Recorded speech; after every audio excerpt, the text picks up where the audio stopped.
அனைவருக்கும் வணக்கம். நடராஜ் ஜோதிட ஆய்வு மையம் சார்பாக இன்று நாம் காண இருக்கும் தலைப்பு, ஜோதிடத்தில் காலசர்ப்ப தோஷம் ஆய்வு. காலசர்ப்ப தோஷம் நன்மையா அல்லது தீமையா என்பது போன்ற விளக்கத்தையும், இந்த காலசர்ப்ப தோஷத்தினால் ஏற்படும் தீமை, ஏன் காலசர்ப்ப தோஷத்தைக் கண்டு மக்கள் பயப்படுகிறார்கள் என்பது போன்ற விஷயத்தை ஒரு அறிவியல் கண்ணோட்டத்துடனும், நம்முடைய ஆய்வு கண்ணோட்டத்துடனும் நாம் காண உள்ளோம்.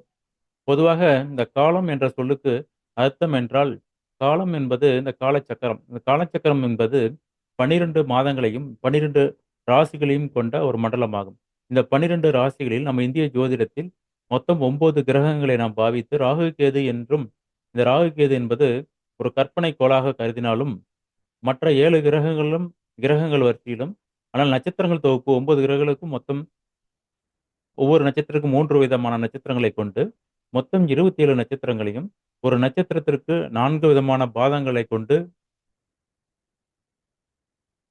மொத்தம் 108 பாதங்களாக நாம் பகுத்து, பிரித்து இதனுடைய நன்மை, தீமைகளை ஆய்வு செய்து நமக்கு பலன்களை கூற நம் முன்னோர்கள் முற்பட்டனர்.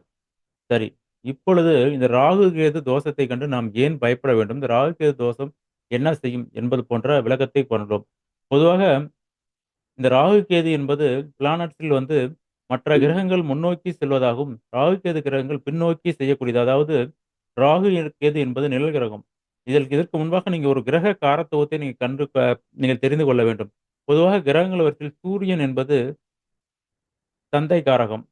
இதற்கு முன்பாக குருவினுடைய காரகம் என்பது ஒரு குழந்தை பருவத்தில் உள்ள அனைவருமே ஒரு குழந்தையின் தெய்வ அம்சம் என்று கூறுகிறோம்.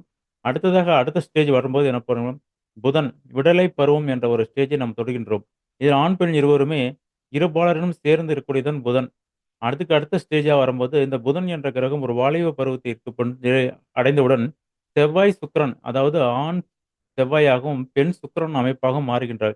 இந்த திருமணமான செவ்வாய், சுக்கிரன் இருவரும் இணையும் பொழுது, சூரியன், சந்திரன் என்று கூறுகிறது. சூரியன் என்பது தந்தையாகவும், சந்திரன் என்பது தாயாகவும், இந்த தாய், தந்தை இருவரும் மறுபடியும் பார்த்தீங்கன்னா, இவர் தன்னுடைய குழந்தைகளை திருமணம் செய்து வைக்கும் பொழுது, தாத்தா, பாட்டி இந்த ராகு, கேதுவாகவும், சனி என்பது வயோதிக காலத்தின் குறித்து இப்படி கிரக காரத்துவத்தை நமக்கு பகுத்துள்ளார்கள். ஆகையினால், இந்த ராகு என்பது பொதுவாக ஜோதிடத்திலும் சரி, நம்முடைய கிரக காரத்துவத்திலும் சரி, தாத்தா வழியுடைய கர்மாக்களை குறிப்பிடு தாத்தா அதாவது தாய் வழி தாத்தாவா இருந்தாலும், தந்தை வழி தாத்தாருடைய கர்மாக்கள். இந்த கேது என்பது பொதுவாக இது தாய் வழியினுடைய கர்மாக்களை குறிக்கூடியது. அதாவது தந்தை வழி தாயா இருந்தாலும் சரி, தாய் வழி தாய் இருவருடைய பாவங்களை நமக்கு குறிப்பிடுவது கேதுவாகும். இந்த காலசர்ப்ப தோஷத்தில் யோகம், தோஷம் என்று எதுவுமே கிடையாது. இது பொது பலன். இந்த ராகு, கேது அச்சு என்பது பொதுவாக உள்ள ஒரு நாளில் பார்த்தீங்கன்னா, இந்த கிரகங்கள் அன்றைய திசா புத்திகள் அதாவது அன்றைய தினம் கோச்சாரத்தில் உள்ள கிரகங்களை தான் நம்ம ஒரு மனிதன் பிறக்கும் பொழுது ஜாதகத்தில் நாம் அடைத்து, அதற்கு நாம் பலன் கூற முக்கின்றோம். இதில் முக்கியமாக ஒரு நாளில் சூரிய உதயம் எந்த மாதத்தில் ஒரு மனிதன் பிறக்கின்றானோ, அன்றைய தினம் அந்தனுடைய நாளிகை சூரிய உதய நாளிலிருந்து 2 மணி நேரத்தை நாம் கால்குலேட் செய்து நம் லக்னத்தை குறிக்கின்றோம். பொதுவாக சித்திரை மாதம் என்று எடுத்துக்கொண்டால் மேஷ லக்னத்தில் முதல் லக்னம் சூரிய உதயத்தில் உழுவும். அதே போல உழுகும் பொழுது இந்த லக்னம் மட்டும் தான் வேரியேஷன் ஆகும். இந்த ராகு, கேது அச்சை விட்டு தனியாக பிரிந்து செல்வதும், ராகு, கேது அச்சுக்குள் மறுபடியும் லக்னங்கள் 2 மணி நேரத்தில் மாறுபடும் பொழுதும் இதில் தான் வேரியேஷன் தெரியும். மற்றபடி அன்றைய தினம் பிறந்த கோச்சார கிரகங்கள் அனைத்தும் ஒரே மாரியாகத்தான் பலன் இருக்கும்.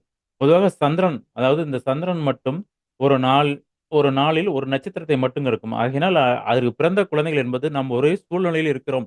அதாவது இதனுடைய தொகுப்பு என்னவென்றால், இதில் இருக்கும் கிரகங்களினுடைய அடைவை நாம் பார்க்கும் பொழுது, இதில் உள்ள பிளானட்ஸ் என்பது நம்ம ஒரு ஒரு ஊரில் அதாவது இந்தியா என்ற நகரத்திலோ, இல்ல ஆசியா என்ற கண்டத்திலோ இருப்பதாக இதை கற்பனை செய்து கொள்ள வேண்டும். அதில் நீங்க பார்த்தீங்கன்னா 2 மணி நேர இடைவெளியில் பிறக்கக்கூடிய குழந்தைகளை, அதில் எந்த நாட்டில் பிறக்கிறோம் என்பது நம்ம அடையாளமாக தெரிஞ்சு கொள்ளலாம்.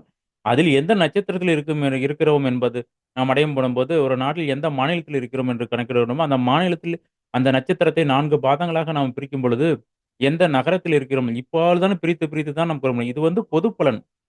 இந்த ராகு, கேது தோஷம் மற்றும் நாம் கூறக்கூடிய பலன்கள் அனைத்தும் பொது பலன். நீங்க தனித்து பலன் என்று தனிப்பலனாக என்னுடைய ஜாதகத்தில் எவ்வாறு இருக்குது என்பதை தெரிந்து கொள்ள நீங்கள் சிறந்த ஜோதிடரை அணுகலாம். அல்லது என்னுடைய ஜோதிட ஆய்வு மையம் நடராஜ் அஸ்ட்ராலஜி என்பது சேலம் மாவட்டம் கெங்குவலி வட்டம் வீரகனூரில் அமைந்துள்ளது.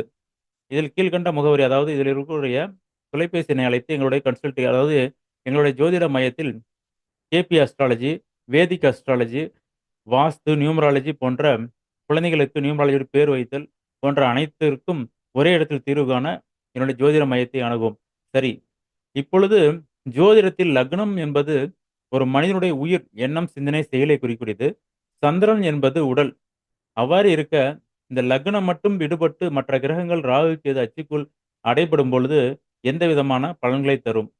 இதில் இன்னொன்று ராகு, கேது என்பது பின்னோக்கி செல்லக்கூடிய ஒரு ஒரு ஆன்டி கிளாக் வைஸ் ஆகும். இந்த ராகு, கேதுகள் என்பது தன்னுடைய கோச்சார காலத்தில் பின்னோக்கி செல்லும். இது முன்னோக்கி செல்லாது. மற்ற கிரகங்கள் முன்னோக்கி செல்வதாக இருந்தாலும், இந்த கிரகங்கள் பின்னோக்கி செல்லும்போது, அதாவது நம்முடைய கர்மாக்கள், அதாவது நிழல் கிரகம். நாம் முன்னால் நடந்து போனால், நம்முடைய நிழல்கள் பின்னாலே தொடர்வது போல, இந்த ராகு, கேதுகள் நம்முடைய பரம்பரையில் செய்து கொண்ட தோஷத்தின் அடிப்படையில் நமக்கு இந்த பலன்களை காண முற்படுகின்றது. சரி, இந்த ராகு, கேது அச்சிக்குள் அனைத்து கிரகங்களும் அடைபட்டு, இந்த லக்னம் மட்டும் விடுபட்டிருந்தால் என்ன பலன்களை இருக்கும்? இது பார்த்தீங்கன்னா, முதல் விதமான தோஷம்.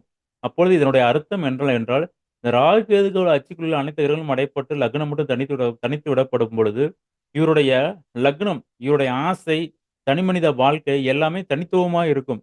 இவர் என்ன பண்ணும்? இந்த உறவுகளிடமும், இவருடைய திசாபுத்தி ரீதியாகவும் இந்த கணவன், மனைவி மற்ற உறவுகளுடனும் இவருடைய அந்யோன்யமாக இவர் நெருங்க முயற்சிக்கும் பொழுது, இவர்கள் அனைத்து வழியிலும் சோதனைகளை சந்தித்து திருப்பி அனுப்பி, இவர் மட்டுமே தனிமை மனிதனாக உணர்வுகள் அதாவது இந்த செலஸ்டியல் பாடியில் இவர் ஒண்ணாகவே இருப்பார். ஆனால் இவருடைய மனம் மட்டும் தனித்து விடப்பட்டதாகவே கருதுவார்.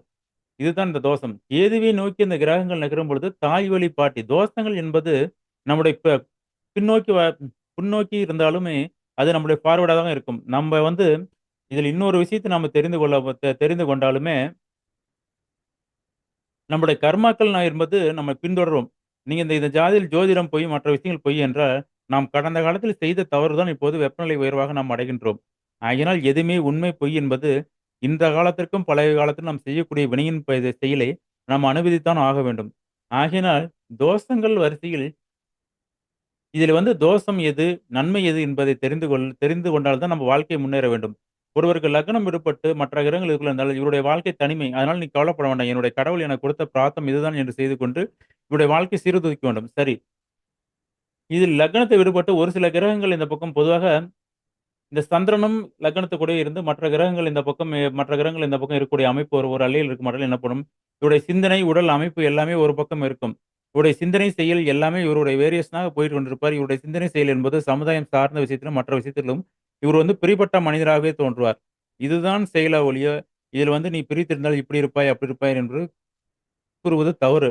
இன்னொரு விஷயம், இதில் ஒரு கிரகம் மட்டும் பிரிந்திருக்குது. சுக்கிரன் மட்டும் பிரிந்திருந்தால் என்ன பண்ணும்? மனைவியினுடைய காரத்துவங்கள் பாதிக்கப்படும். சூரியன் மட்டும் பிரிந்திருந்தால் எனப்படும். சூரியனுடைய காரத்துவம், தந்தை வழி காரத்துவம் பாதிக்கப்படும். செவ்வாய் பிரிந்திருந்தது செவ்வாய் என்பது பூமிக்காரகன், சகோதர காரகன். இது சார்ந்த வகையில் நீங்கள் பாதிப்பை சந்திக்கக்கூடியதாக இருக்கும். அதேபோல எந்தெந்த கிரகங்கள இது பொது பலன்.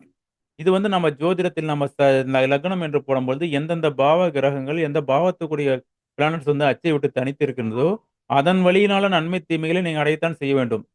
ஆகையினால் இந்த காலசர்ப்ப தோஷம், திருமண தடை மற்ற விஷயங்கள் எல்லாமே தோன்றுவதென்றால், நீங்கள் அதை ஒரு மனிதர்கள் நீங்க இதே ஜாதகத்தை எடுத்துக்கலாம். ஒருவருக்கு ஒரே மாரி தோஷங்கள் இருக்கும் இந்த சக்கரத்தில். ஆனா, அவருடைய வாழ்க்கை சிறப்பாக போய்க் கொண்டிருக்கும். ஆனால் அவரு வேற வழியில் கஷ்டப்படுவார். நீங்கள் ஒரு வழியில் கஷ்டப்படுவோம். இதுக்கு எல்லாம் என்ன காரணம்? அவருக்கு வேரியேஷன் ஆஃப் திசாபுத்தி நடந்துபட்டிருக்கும். அவருடைய வாழ்க்கை நடைமுறை சூழல்கள் வேற மாரி இருக்கும்.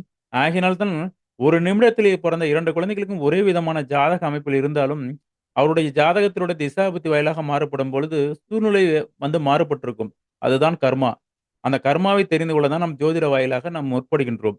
ஆகையினால் ஒரே ஜாதகம் என்பது இது பொது பலன். பொதுவாக இப்படிப்பட்ட அமைப்பு இருந்தால், நமக்கு ஏதோ ஒரு வழியில் பாதிக்கப்படுகின்றோம். இந்த ராகு, கேதுவுடன் இணைக்கப்பட்ட கிரகங்கள் நீச்சப்படும் பொழுது, நம்ம ராகு, கேது கூட எந்த கிரகங்கள் சேர்ந்தாலும், தந்தையினுடைய கர்மாக்களை நாம் அனுபவிக்க பொறந்திருக்கிறோம். தந்தையுடைய தாத்தாவுடைய கர்மாக்களை, பாட்டியினுடைய கர்மாக்களை புரிகிறோம். கேது என்பது இதுல ராகு என்பது பேராசையினால் நமக்கு வரக்கூடிய கர்மாக்கள். இந்த கேது என்பது அடுத்தவங்களுடைய வெறுப்பு, அடுத்தவங்களுடைய உணர்வுகளை புரிந்து கொள்ளாமல், ஞான வழியில் ஒரு துறவி ஒரு காட்டுக்கு செல்கின்றார். ஏதோ ஒண்ணு மத மத குருமார்கள் இவர்கள்லாம் பார்த்தீங்கன்னா, இந்த சமுதாயத்தினுடைய வலிகள், அவருடைய உணர்வுகளை புரிந்து கொள்ள மாட்டார்கள். போதனையாவே போதிச்சு கொண்டு இந்த போதனை எப்பொழுது பயன்படும்? வாழ்க்கையை வெறுத்து, ஒன்றி, நடுங்கி அவன் தனிமை வரும்போது, இந்த போதனைகள் அவனை நற்புலிப்படுத்த மட்டும் தான் பயன்படும். இந்த ராகு என்பது பேராசை. ஆசை இல்லாமல் மனிதன் அந்த எப்படி எப்படி அவனுடைய உணர்வுகளை பிரதிபலிக்க முடியும். அவனுடைய சந்ததிகளை வளர்க்க முடியும். அவ்வாறு இந்த ஆசைகள் என்பது இந்த ராகு கேது என்பது சமச்சீரான அச்சில் ஒரு மனிதன் செல்லும்போது இது பாதிப்பு ஏற்படுது.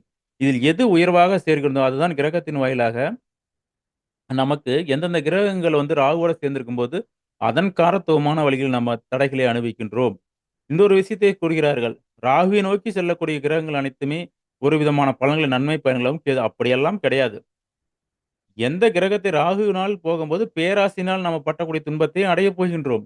கேதுவினால் இருக்கும் பொழுது நாம் மற்றவர்களை போன ஜென்மத்தில் வெறுப்பு ஏற்றியதனால், அவர்களுடைய உணர்வுகளை மதிக்காத ஒரு ஞானத்தை பிறந்தனர். இது இதை நீங்க சற்று நினைத்து கொள்ளலாம். கேதுவின் நட்சத்திரங்கள் என்பது காலச்சக்கரத்தில் 1, 5, 9ஆம் இடத்திலே குறிக்கின்றது. இதில வந்து வேரியேஷன் இந்த கேதுக்கு முடியான் ஒருத்தருடைய உணர்வுகள், தனி மனிதனுடைய உணர்வுகள், இது ஞானம், தெய்வம், காதல் என்று வந்தால் தான் அதை பார்க்க வேண்டும். இதில் சுக்கிரன் நட்சத்திரம். அதனால கேதுவுடைய நட்சத்திரத்தில் ஒரு சில கிரகங்கள் இருந்தாலும், அது வேற ஒரு ஆஸ்பெக்ட். அடுத்தவங்களுடைய உணர்வுகளை புரிந்து கொள்ள முடியாத ஆஸ்பெக்ட். ராகுனுடைய சாரத்தில் கிரகங்கள் இருக்கும்போது, ஆசையினால் ஏற்பட்ட தோல்விகளை குறிக்கும். ஆகையினால் தோஷம், ஆய்வு என்பது மாறுபட்ட கண்ணோட்டத்தில் நாம் தெரிந்து கொள்ளலாம். அனைத்து தோஷங்களுக்குமே நம்முடைய இந்திய ஜோதிடத்திலும் சரி, நம்ம இந்து மதத்திலும் சரி, எண்ணற்ற வழிமுறைகளை கொடுத்துள்ளார்கள். அதனால் அவங்களுடைய தோஷத்துக்கு தகுந்த மேல அருகில் உள்ள நீங்கள் வந்து சைவ சித்தாந்தத்தை வழிபட்டாலும் சரி, வைணவ சித்தாந்தத்தை வழிபட்டாலும் சரி, உங்களுடைய தரத்துக்கு தகுந்த மேல் 2 கிரகங்களுமே சர்ப்ப தோஷத்தை நீக்க அருமையான வழிமுறைகள், ஆகம விதிகள் கொடுத்திருக்கிறார்கள். ஆகையினால் நீங்கள் வந்து தெய்வத்தின் மீது பாரத்தை கொண்டு நம் முன்னோர்கள் காட்டிய வழியில் செல்லும்போது அனைத்து தோஷங்களும் நிவர்த்தியாகும். நமக்கு என்ன தோஷம் என்பதை தெரிந்து கொண்டால், அந்த வகையில் நீங்கள் அதை சரி செய்ய முற்பட வேண்டும். ஒருத்தர் சுக்கிரனால் தோஷம், மனைவியால் தோஷம் என்றால் அதற்கான அதை எப்படி செய்ய வேண்டும்? அல்லது தந்தை வழி தோஷங்கள் இருப்பது முன்னோர்களை கேட்டு அறிந்து, அதுக்கான தோஷ பரிகாரங்களை நீங்க செய்யும்போது, அதிலிருந்து நிவர்த்தி அடையலாம். சரி அன்பர்களே, இந்த பதிவை காணும் அனைவரும் தயவுசெய்து சப்ஸ்கிரைப் செய்து கொள்ளவும், தங்களுடைய கருத்துக்களை தெரியப்படுத்தவும். அது நல்ல கருத்தாக இருந்தாலும் சரி, தீமையான கருத்தாக இருந்தாலும் சரி, நீங்கள் சொல்லுங்கள். நாங்கள் ஏற்றுக்கொள்கிறோம். நன்றி, வணக்கம்.